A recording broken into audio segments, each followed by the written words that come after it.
नमस्ते, मी स्नेहल घरपणकर. यस-9 मराठीमध्ये आपलं पुन्हा एकदा स्वागत. तर पाहुयात आजची विशेष बातमी.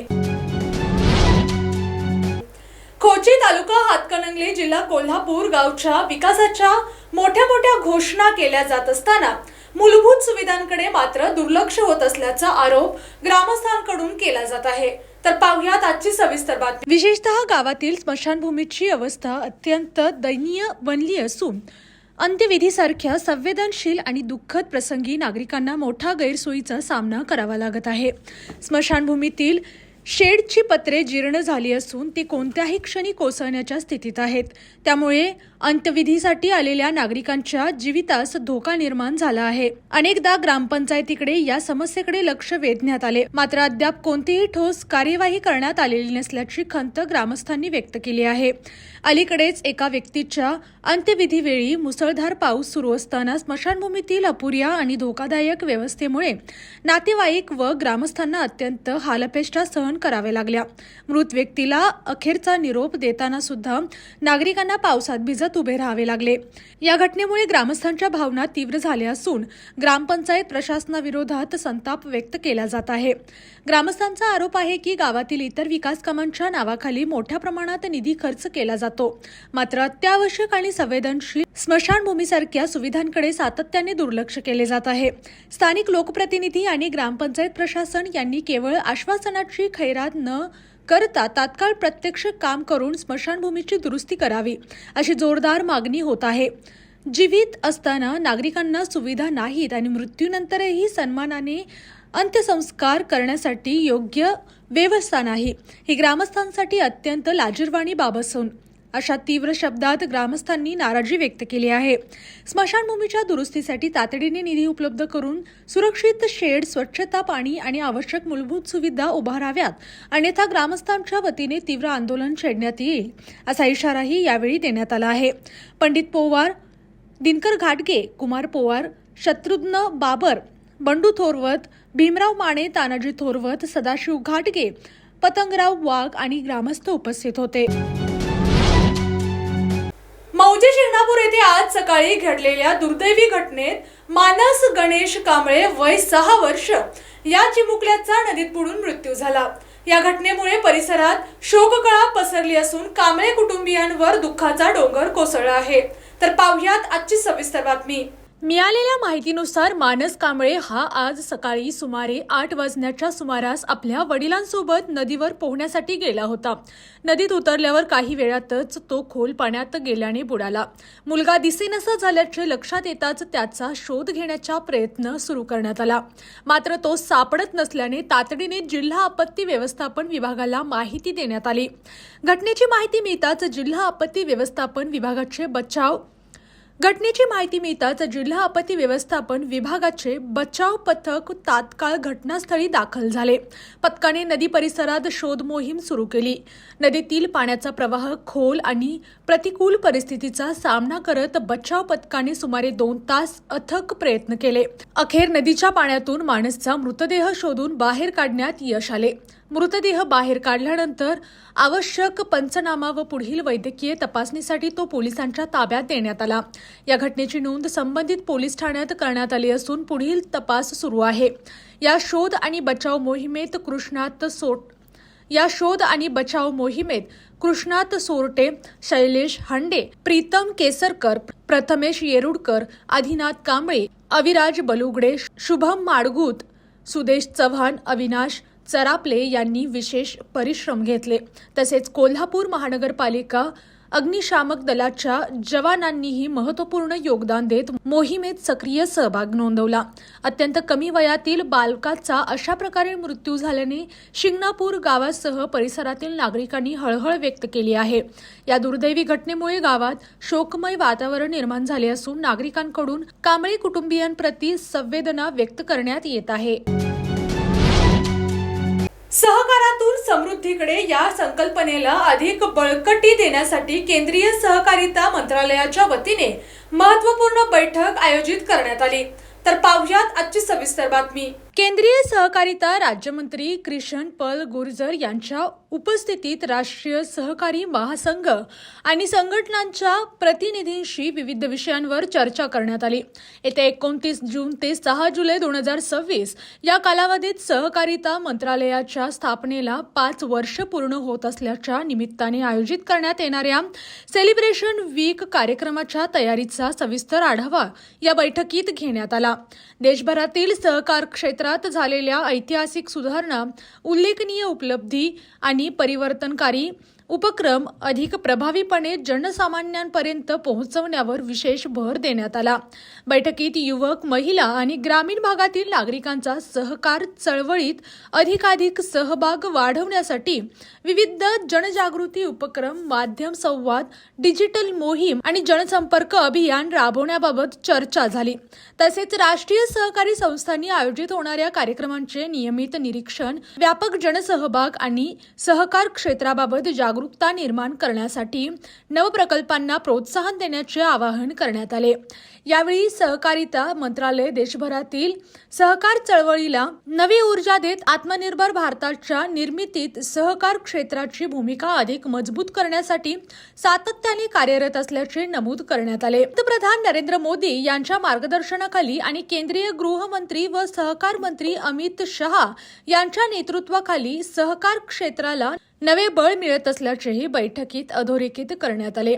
या बैठकीत सहकारिता मंत्रालयाचे वरिष्ठ अधिकारी तसेच विविध राष्ट्रीय सहकारी महासंघाचे प्रतिनिधी उपस्थित होते। राजर्षी शाहू छत्रपती मेमोरियल ट्रस्ट कोल्हापूरच्या वतीने दिला जाणारा अत्यंत प्रतिष्ठेचा आणि मानाचा 40वा राजर्षी शाहू पुरस्कार 2026 ज्येष्ठ इतिहासकार आणि शाहू विचारांचा राष्ट्रीय व आंतरराष्ट्रीय स्तरावर जागर करणारे विचारवंत डॉक्टर जयसिंगराव पवार यांना मरणोपरांत प्रदान करण्याचे ट्रस्टने जाहीर केले आहे। तर पाहुयात आजची सविस्तर बातमी। या पुरस्काराची घोषणा ट्रस्टचे अध्यक्ष तथा जिल्हाधिकारी डॉक्टर विजय राठोड यांनी जिल्हाधिकारी कार्यालयात केली। यावेळी ट्रस्टचे विश्वस्त तथा महापालिका आयुक्त डॉक्टर राजेंद्र भारुड, डॉक्टर अशोक चौळासकर, सदस्य सचिव तथा निवासी उपजिल्हाधिकारी गजानन गुरव, विश्वस्त तथा जिल्हा माहिती अधिकारी सचिन अडसूळ उपस्थित होते।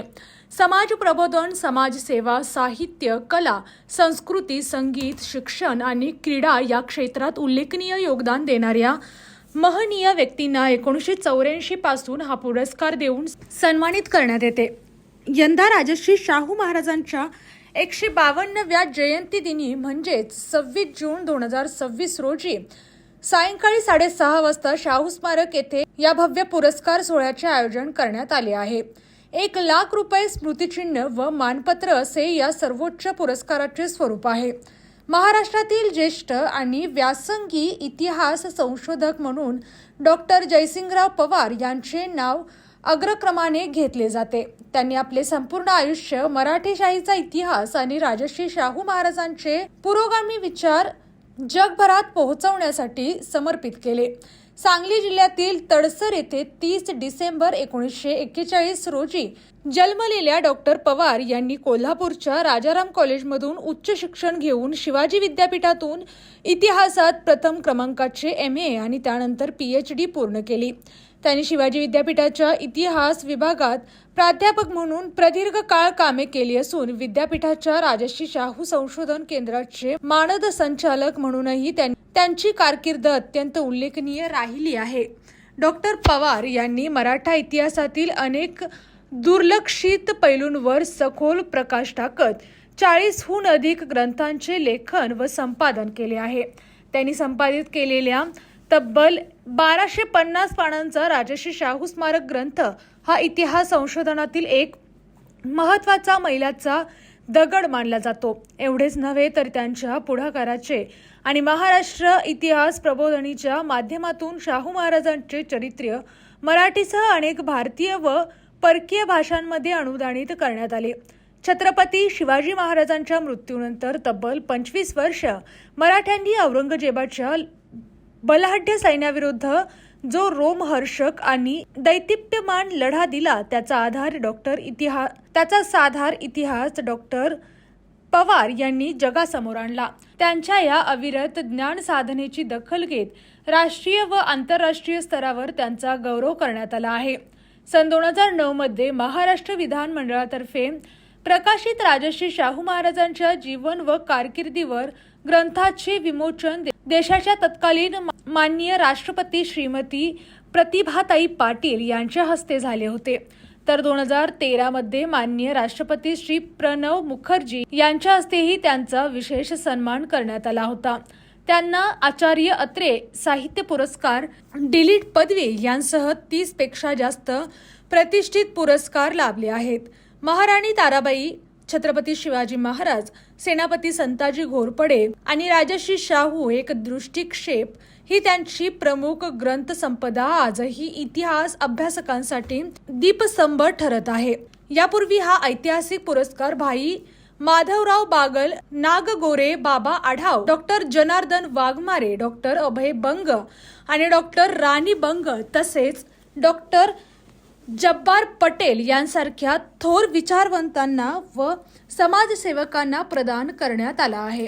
राजर्षी शाहू मेमोरियल ट्रस्ट गेल्या 39 वर्षांपासून शाहू महाराजांना अभिप्रेत असणाऱ्या पुरोगामी विचारांचा प्रसार व प्रचार करण्याचे कार्य व्याख्यानमाला व विविध उपक्रमांच्या माध्यमातून करत आहे। यंदाच्या 40व्या पुरस्कारासाठी शाहू विचारांचे खरे पाईक असणाऱ्या डॉक्टर जयसिंगराव पवार यांच्या नावाची घोषणा झाल्यामुळे संपूर्ण महाराष्ट्रातून आणि इतिहासप्रेमींकडून अत्यंत समाधान व आनंद व्यक्त केला जात आहे। राज्याच्या मंत्री माधुरी मिसाळ यांनी आज सिंहगड रोड येथील कलाग्राम प्रकल्पाची पाहणी करून सुरू असलेल्या अंतिम टप्प्यातील कामांचा आढावा घेतला। यावेळी संबंधित विभागाच्या अधिकाऱ्यांसोबत चर्चा करत प्रकल्पातील उर्वरित कामे तातडीने पूर्ण करण्याचे निर्देश त्यांनी दिले।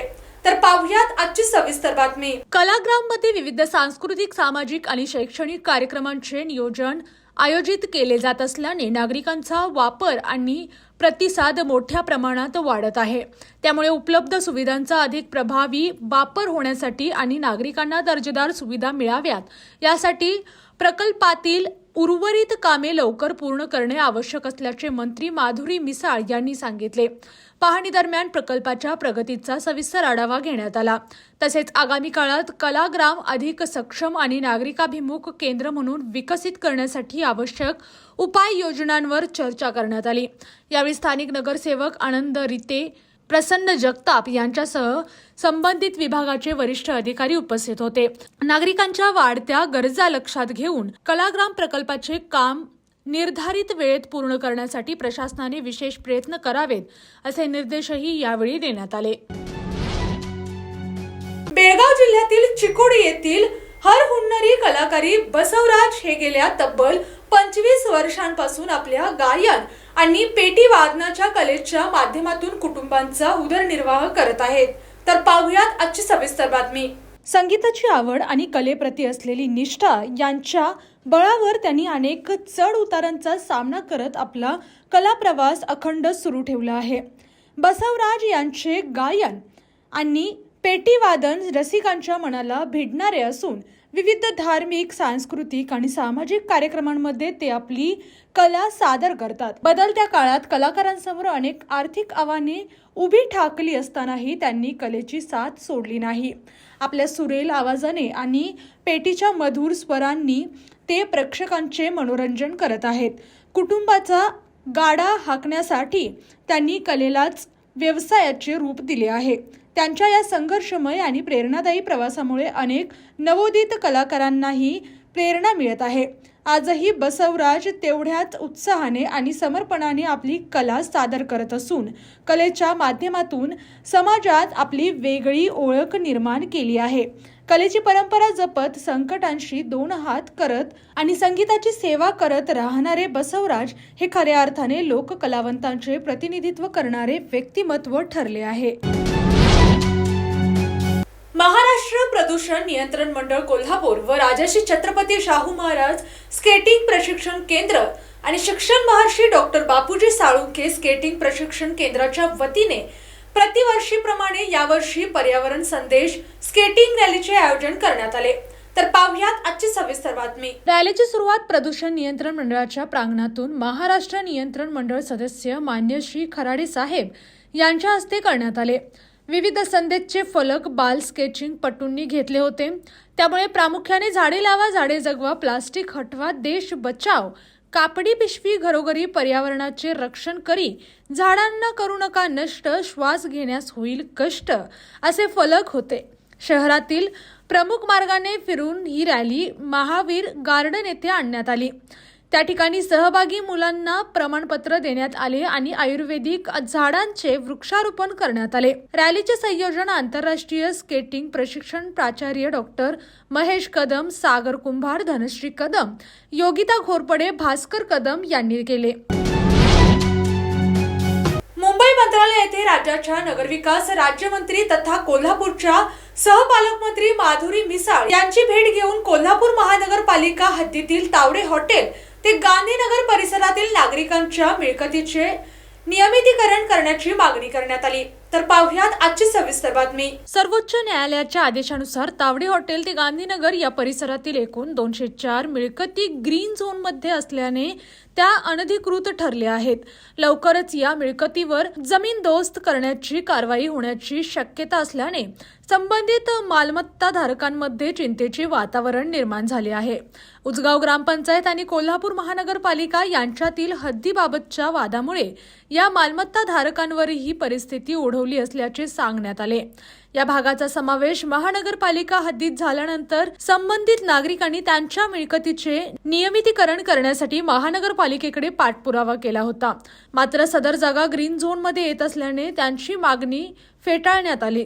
या परिसराचा रहिवासी क्षेत्रात समावेश झाल्यास महानगरपालिकेच्या महसुलात मोठी वाढ होऊ शकते असा मुद्दाही यावेळी मांडण्यात आला। त्यामुळे महाराष्ट्र प्रादेशिक व नगररचना कायद्यातील कलम 37 अंतर्गत शासनाला असलेल्या अधिकारांचा वापर करून ग्रीन झोनचे येलो झोनमध्ये रूपांतर करण्यास यावे आणि संबंधित क्षेत्राला रहिवासी क्षेत्राचा दर्जा द्यावा अशी मागणी करण्यात आली।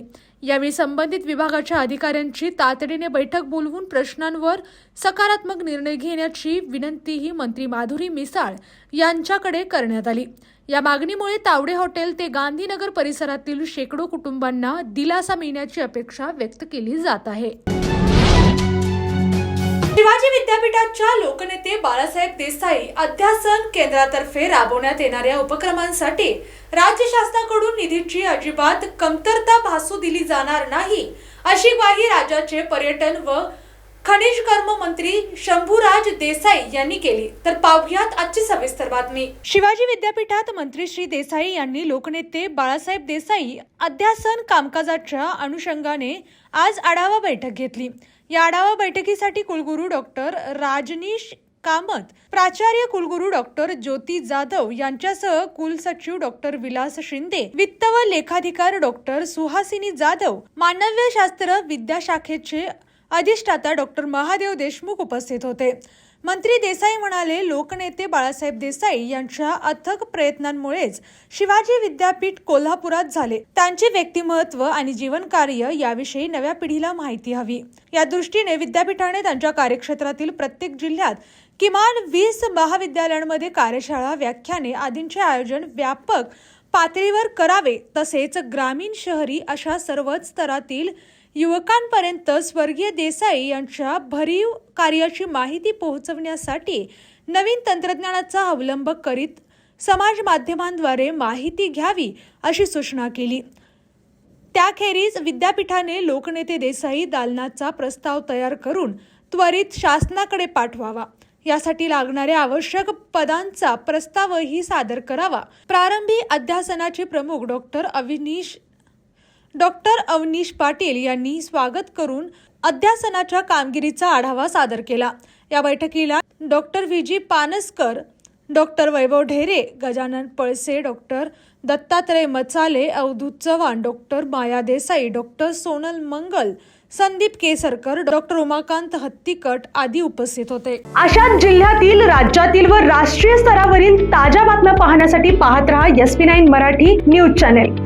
या चॅनेलच्या माध्यमातून विविध क्षेत्रात उल्लेखनीय कार्य करणाऱ्या मान्यवरांच्या प्रेरणादायी मुलाखती तसेच महत्त्वाची माहिती आणि घडामोडी आपल्यापर्यंत पोहोचवल्या जातील। अशा नवीन बातम्या आणि माहिती मिळवण्यासाठी चॅनलला लाईक करा, शेअर करा आणि हो, सबस्क्राईब करायला विसरू नका। पाहत रहा SP9 Marathi, your time your news. धन्यवाद।